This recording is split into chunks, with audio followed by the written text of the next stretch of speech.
We're going to create a health summary object today that will pull the the text from one note into another note to either be saved there or just viewed by another provider or clinician.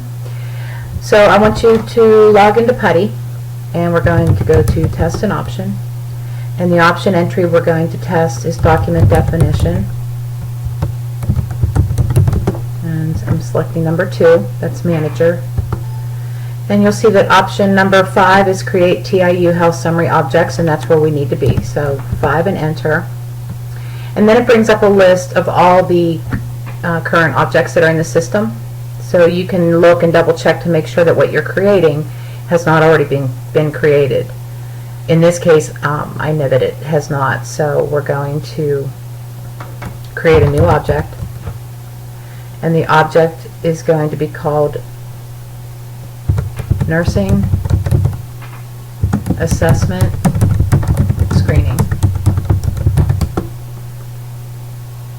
Is this correct? Yes. So enter. We're not going to use a pre-existing health summary object. We're creating this one from scratch, so the answer is no.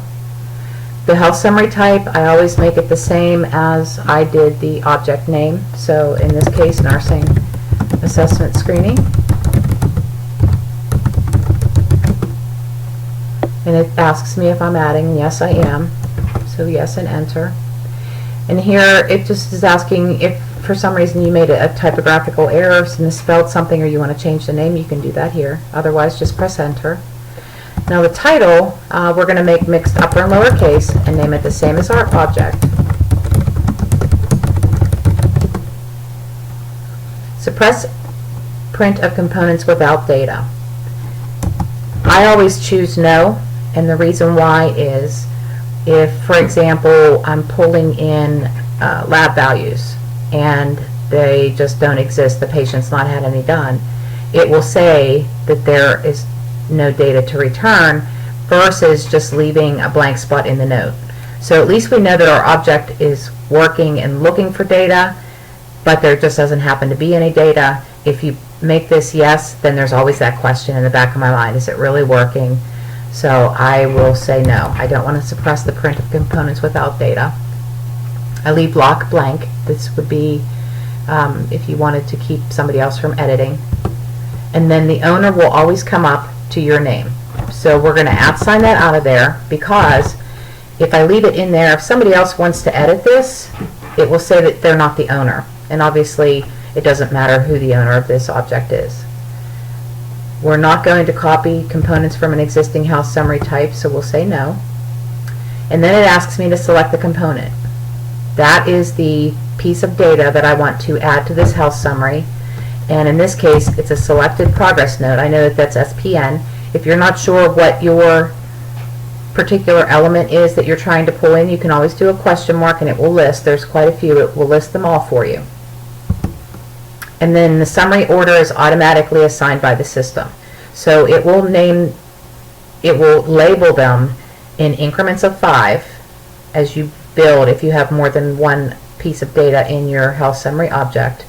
And then that way, if you want to go back later and maybe add other data in between, you don't have to resequence all of your components. Some of these health summaries can be quite lengthy, so that's important. So we'll just leave that and click on enter. Now the occurrence limit asks us how many times do we want to retrieve the data. Now in this case it's a progress note, so I just want one. Maybe if you're doing a sequential glucose health summary for an endocrinologist, you might want to put the last 10 occurrences.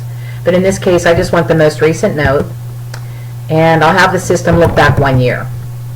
Again, this is entirely based on what type of object you're building. Header name I just enter through, and then it says select selection item, and that's asking me for this particular note title. I'm going to type in Nursing Assessment Screening. If you only know part of the title, you can do that, but obviously it will return more than one if names are similar. Is this correct? So yes, it is. Now if I had an additional piece of data that I wanted to add here, I could do that, but I don't, so I'm just going to hit enter.